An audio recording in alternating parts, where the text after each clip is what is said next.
here on the ground, change happens fast. Problems feel frequent and urgent. It's loud and anxiety runs high. From a satellite view, the Earth looks the same as it did thousands of years ago. We've been here before. Let's learn from our past and shoot for a better future.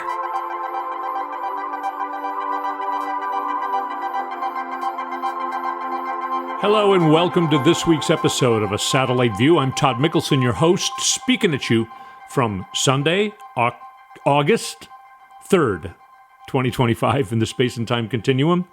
It's already August. Time is so weird now. It seems like it's been forever since January or November, and it's also gone fast. So this week, some more dull headache, but some extremely interesting developments as well. First, let's talk about some of the news that maybe you had not heard. Howard Nutlick, the whatever he is for Trump, I can't remember his title.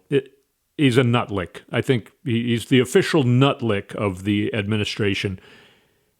He was on TV a few days ago, saying there will be no more extensions. When August 1st comes, it's going to be tariff everywhere. And then the next day, Trump says, I had a great talk with the Mexican president. I don't know her name. I can't remember her name. It's actually Claudia Sheinbaum. And her people love her as opposed to what's going on in this country with our leader. We had a really nice talk, and I extended the tariffs 90 days for Mexico, going against his nutlick secretary. So again, more taco. Trump always chickens out. And are the tariffs on? Are the tariffs off? Again, how do they even get started? Is there enough organization going on in this administration to even make the tariffs come about?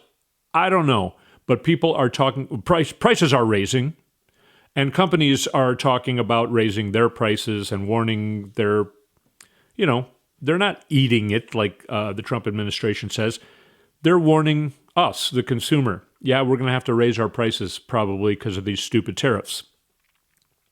And then a really bad jobs number comes out, also downgrading jobs numbers by 90% basically for the month of May and June. I think it was something like 140,000 jobs added in one of those months, and now you know how they take more time to actually count it. It's been reduced to 1,400 jobs one of the 2 months. Anyway, something like 33,000 jobs total between May and June. That, of course, is horrible. Joe Biden was doing, 260 every month. Now Trump's doing like 200. No, that's an exaggeration. But really bad jobs numbers, really bad economic numbers. So what does he do? He fires the messenger. I didn't write the names down, but it's it's the Bureau of Labor Statistics Commissioner, and it's a woman. I should have wrote her name down, but Trump fired her because she told us the truth about what's really going on with our economy, in that Trump is tanking it, absolutely tanking our economy. Trump doesn't think so, though. Neither does his official nutlick. And they're just delusional. We're going to get to that in some of these more interesting things. But that's maybe a couple pieces of news you may or may have not heard. Him firing the Bureau of Labor Statistics Commissioner made big news. I think it was even on probably CBS, NBC. I know it was on MSNBC. They were touting it as the biggest story of the day, pretty much. And you got to wonder if it is, again, just a distraction from the Epstein Files. And then you got to wonder, is the Epstein Files a distraction from what I'm going to talk about later in this show? So you're going to have to stick around. And I'll give you a break in the middle so that you can run into the store, because you'll arrive at the store right during our break. You run into the store, you come out, and listen to the second half. Anyway, so Chris Murphy, Senator Chris Murphy,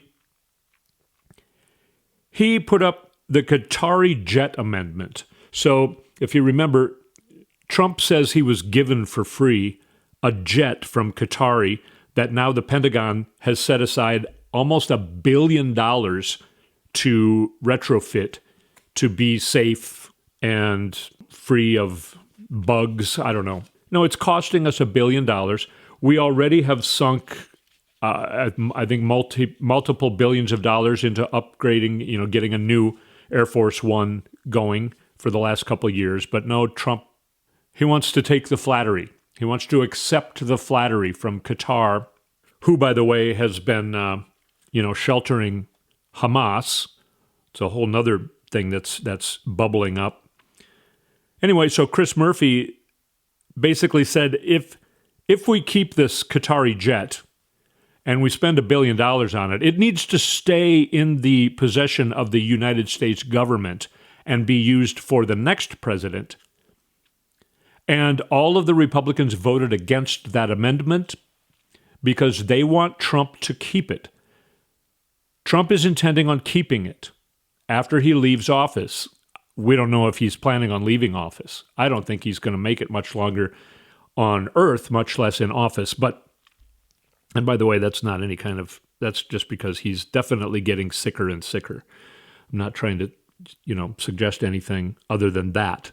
But the Republicans are like, no, Qatar gave that to Donald Trump, and we are letting the U.S. taxpayer pay for it to be refurbished and then given to Trump for his own personal use after he leaves office. That's what the Republicans are doing.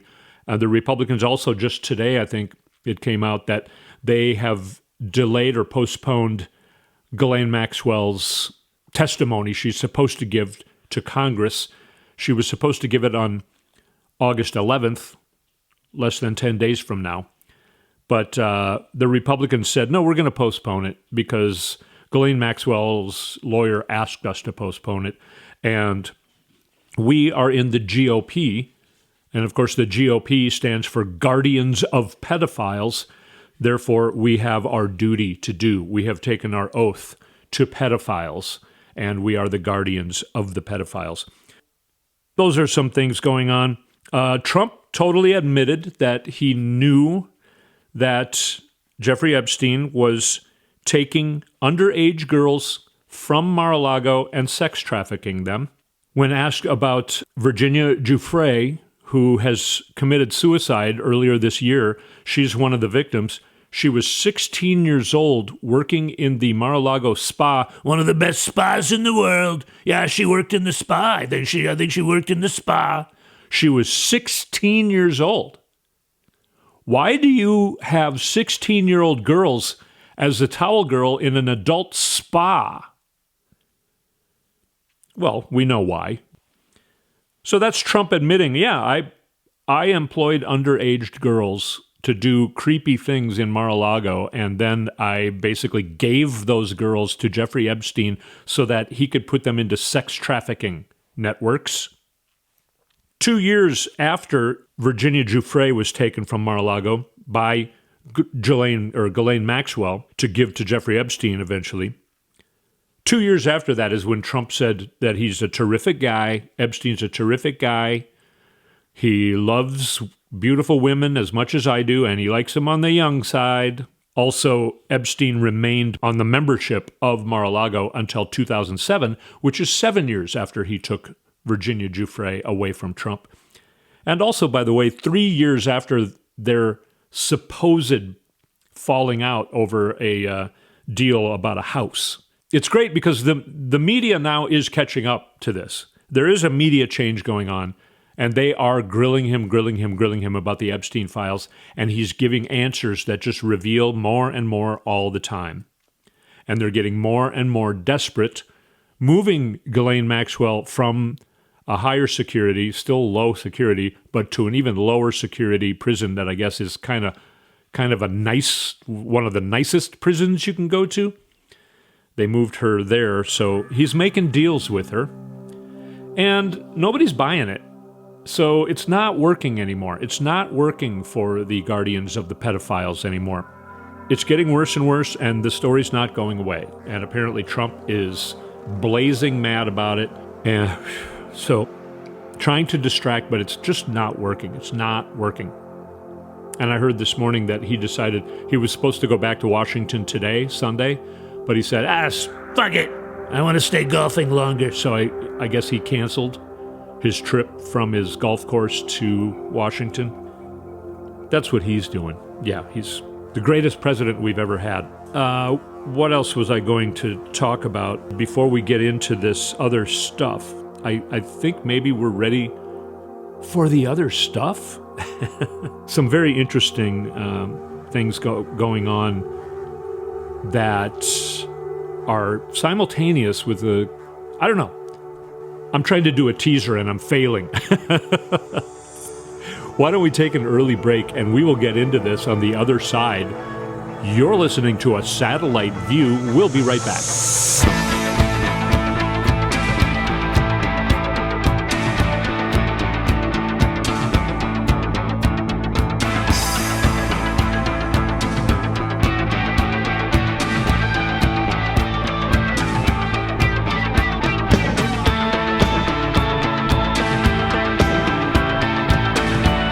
We're back on A Satellite View. If you like the music you hear here, go to toddmickelson.com, push the music button.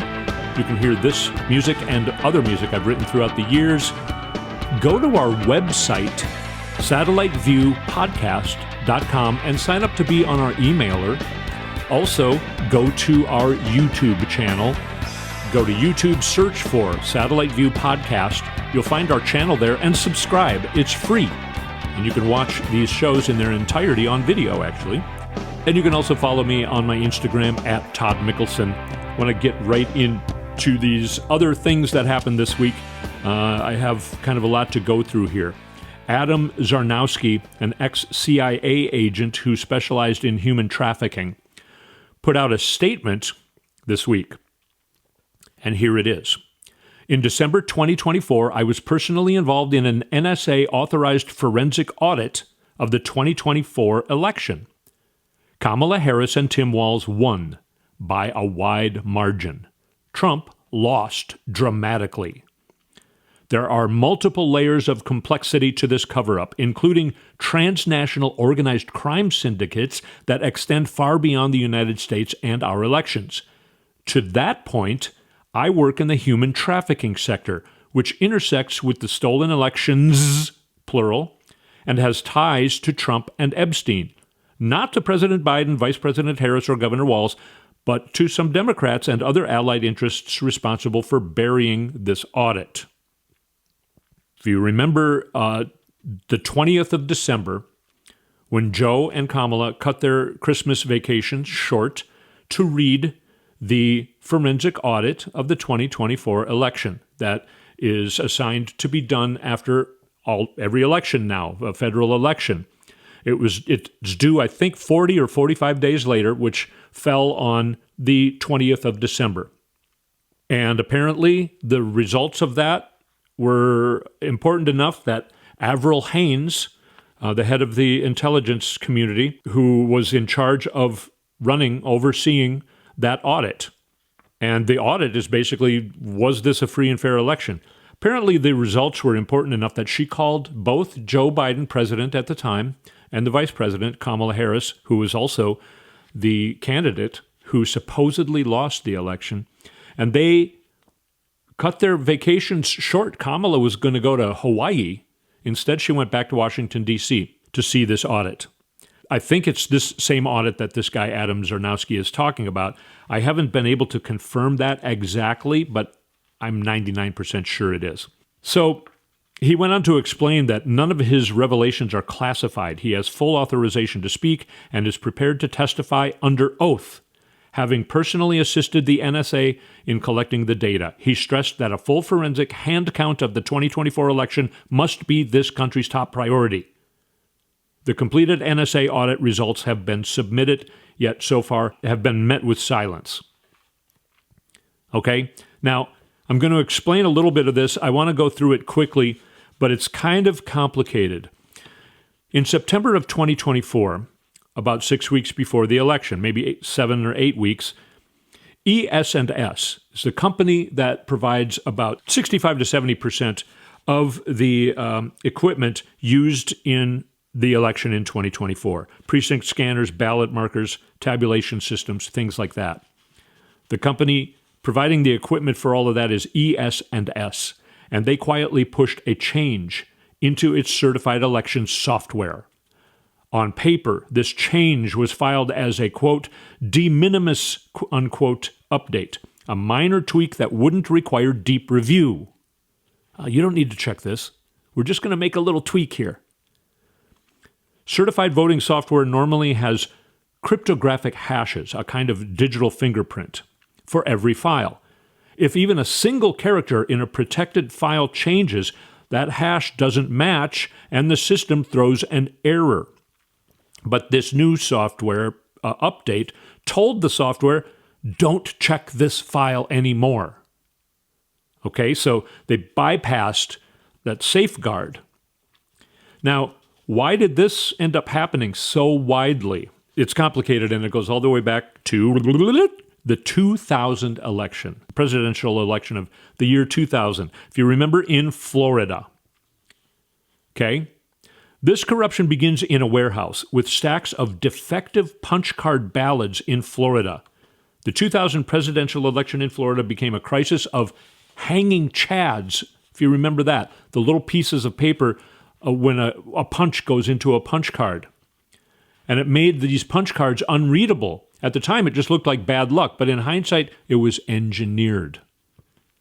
The Republicans are very patient with their corruption. They know it's going to take maybe 20, maybe 40 years for their bad ideas to ruin whatever they're looking to ruin. Now, 7 years after the election of 2000, in 2007, Dan Rather aired an investigation with former Sequoia Voting Systems employees. Sequoia Voting Systems was used in Florida. These are whistleblowers who worked for that company. They alleged that Sequoia knowingly used substandard paper stock in Florida's punch cards. They claimed they had warned management that the paper wouldn't punch cleanly, but the company proceeded anyway. One of the multiple whistleblowers even described being ordered to destroy evidence of the defective paper stock, including labels that would have identified the supplier. Wow, okay. Now, why would they purposefully sabotage their own machines and their own kind of integrity? Well, in 2002, Congress passed something called Help America Vote Act. And they said then that the punch cards should be banned. And it poured billions of federal dollars into replacing those machines with electronic voting machines instead of physical punch card machines. So that company, Sequoia, Diebold, who ended up having to change their name actually because of a corruption investigation in 2004 from that presidential election. So Sequoia, Diebold, two of the companies, and then also ES&S were perfectly positioned. This manufactured failure of paper created a crisis, and that crisis became the sales pitch for the electronic equipment solution. All right? So, Sequoia sells electronic systems into states replacing punch cards. Diebold floods the market with touchscreens, later rebranding to Premier. They changed their name to Premier after the scandals that went to court in 2004 and proved that Ohio was stolen from John Kerry and given to George W. Bush. We all knew George W. Bush was going to lose the election, both in the year 2000 and the year 2004, didn't we?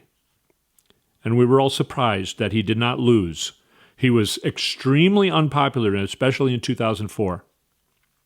Anyway, So the company ES&S grows aggressively, absorbing contracts, equipment lines, and entire competitors, basically getting rid of Diebold, who had to just shut it down because they were so corrupt, proven in court in 2004. By 2010, ES&S controls roughly half of U.S. election equipment. And by 2024, an estimated 65 to 70% of U.S. voters use ES&S equipment in some form. And then ES&S changes that software in September of 2024.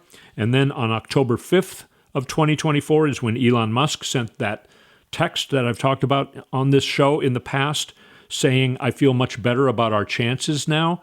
They won't see this coming. This is not a piece on the chessboard. Well, what do you mean, Elon? The back end of these machines are now open for people to get into them. And Elon put in low orbit array of satellites from his Starlink systems. He did that 2 weeks before the election.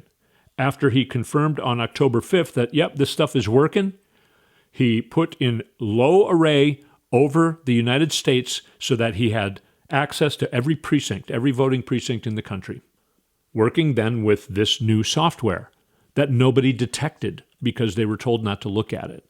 And of course, all of the companies that were supposed to look at this stuff became like inter-owned with ES&S. So ES&S had control over the people who were supposed to be having the safeguards. And they did this building over 20 years period of time when electronics got so much more involved. Now, if you remember also, Election Truth Alliance, a leading expert in election forensics, Dr. Walter Mabane, Jr. of the University of Michigan, has found statistical evidence of vote manipulation in the 2024 U.S. election. His working report analyzed the 2024 Pennsylvania election results, corroborates the findings of Election Truth Alliance, their findings in Pennsylvania. And they're asking for, again, a vote count, a paper vote count. And 12 other states are waiting to hear from the Rockland County. The next thing that's going to happen, apparently, is in a few weeks from now, August 29th, the Rockland County, New York, where they have been told to go ahead in discovery in litigation that was brought about because of the evidence that was found where Kirsten Gillibrand would get like 79% of the vote in a certain precinct, and Kamala Harris would get 0 votes in precincts where people said, no, I voted for Kamala Harris. I watched my ballot go through the machine, an ES&S machine. I watched it go through there. Why was my vote not counted? Multiple people claiming to vote for Kamala Harris said that. So a lot of nefarious looking stuff. And the Republicans, they set it up in 2020 by sounding as crazy as they could, saying that Joe Biden stole the election. So now, how can Kamala Harris come out and say, Donald Trump stole the election from me? Or how can even any Democrat say the Republicans stole the election? Well, if you remember, in the original statement by Adam Zarnowski, ex-CIA agent, he said the elections plural around the world. And starting about 3 weeks ago, both Spain and France began investigating Elon Musk for foreign interference. And Elon Musk is just saying that that's a bunch of political BS. All right, so other countries are looking into this, and we have heard other countries say that they think Elon Musk messed with their elections. So all of this is going on within a couple days, where then Kamala Harris reemerges. By the way, so does Joe Biden. Joe Biden emerges at an event, and he is letting Trump have it hard, and you can hear the audience doing kind of the Baptist church kind of thing, like, yeah, in the background, as he's naming all these things that Trump is doing that's criminal. And they're like, you tell him, Joe, that's right, yeah, you know. It was kind of incredible. You can find that, on YouTube. Also, you can find on YouTube Kamala Harris, of course, going on Stephen Colbert. But right before she went on Stephen Colbert, she put out a statement announcing that she's not going to run for the governor of California. I want to read you some very interesting parts of that statement. This is from her statement, I have extraordinary admiration and respect for those who dedicate their lives to public service to their communities and to our nation. At the same time, we must recognize that our politics, our government, and our institutions have too often failed the American people, culminating in this moment of crisis. As we look ahead, we must be willing to pursue change through new methods and fresh thinking, committed to our same values and principles, but not bound by the same playbook. And she said something very similar on the Stephen Colbert Show. And she said, I don't want to get put back into that system. I don't want to re-enter that system right now. I want to go around the country and listen to and speak with the American people and ask them what they want without it being transactional. I'm not asking for their vote. I am just really wanting to hear what they want for America. And if you remember, even during her campaign, she said, it's up to us how we want to move forward. The people need to decide what kind of America they want. She was talking about changing the system even before.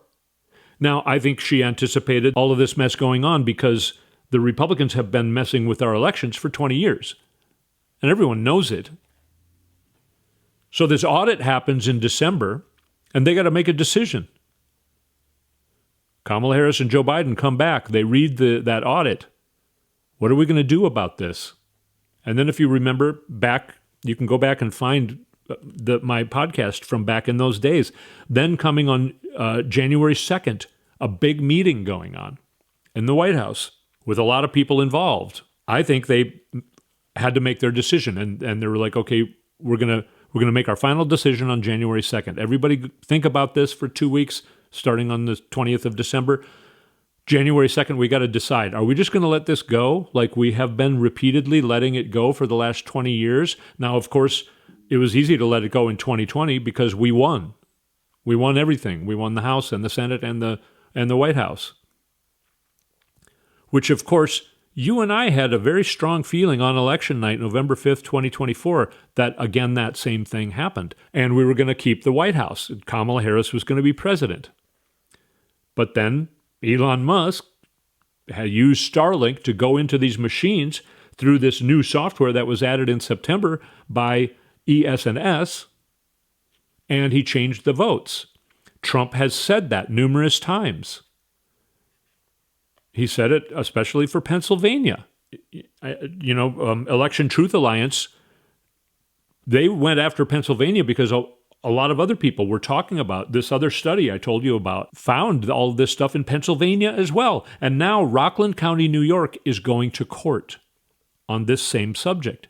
And there are, at last I heard, at least 12 states waiting to kind of hear what's going to go on with this.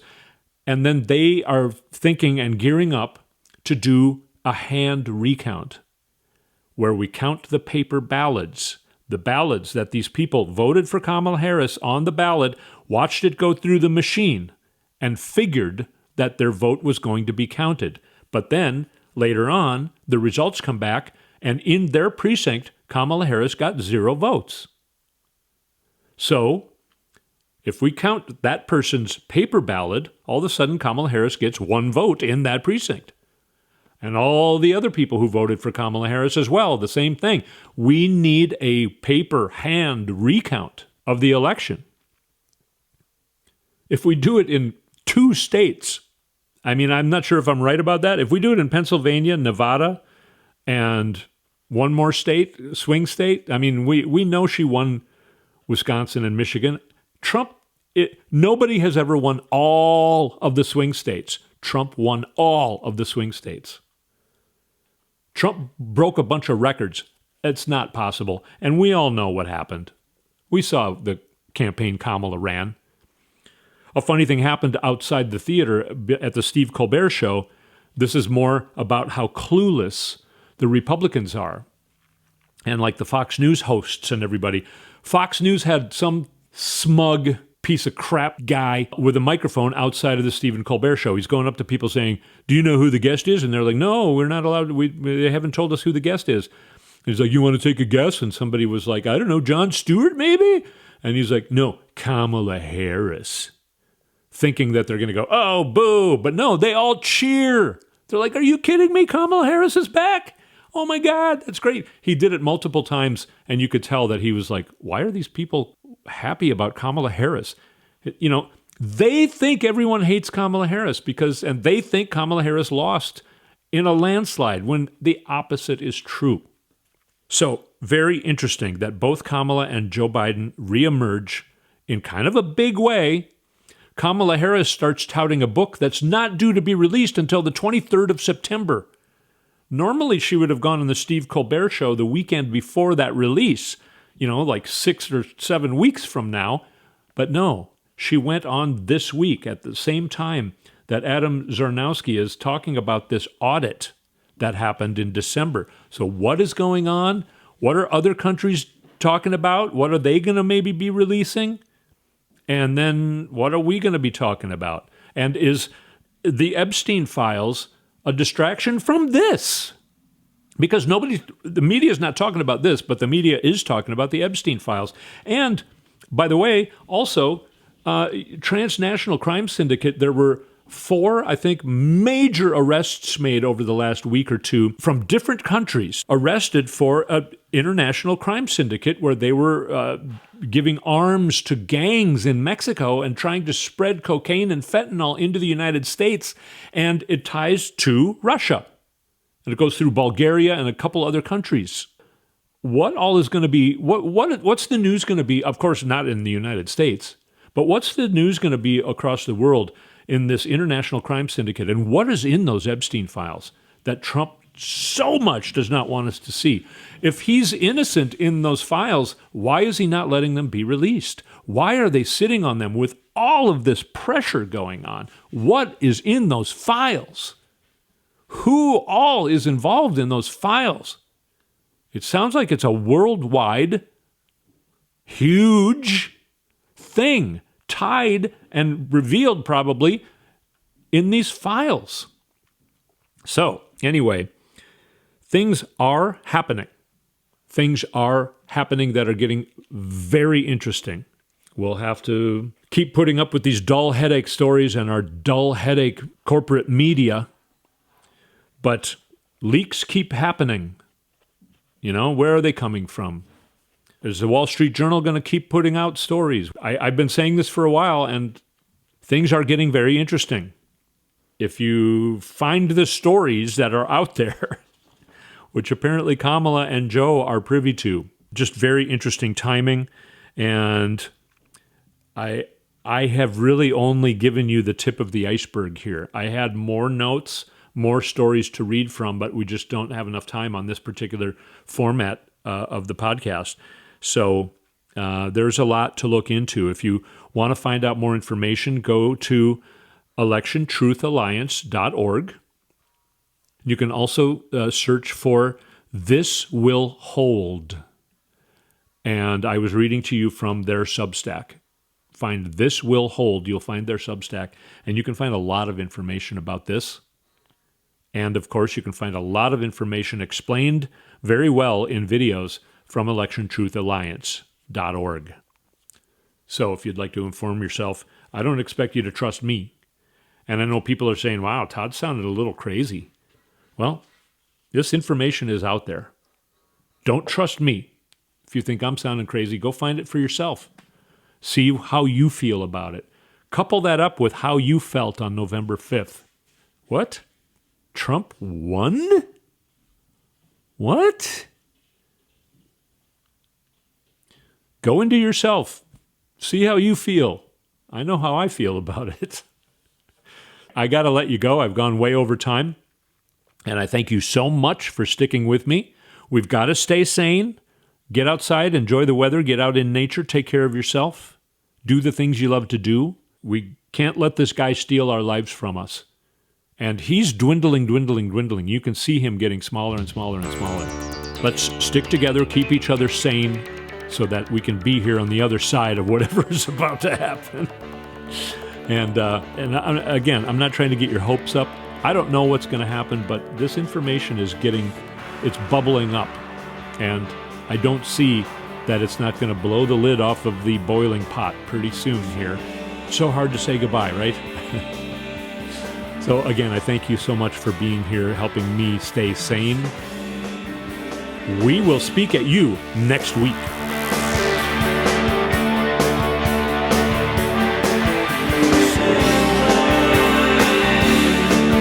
You've been listening to A Satellite View with Todd Mickelson. Go to toddmickelson.com for links and more information.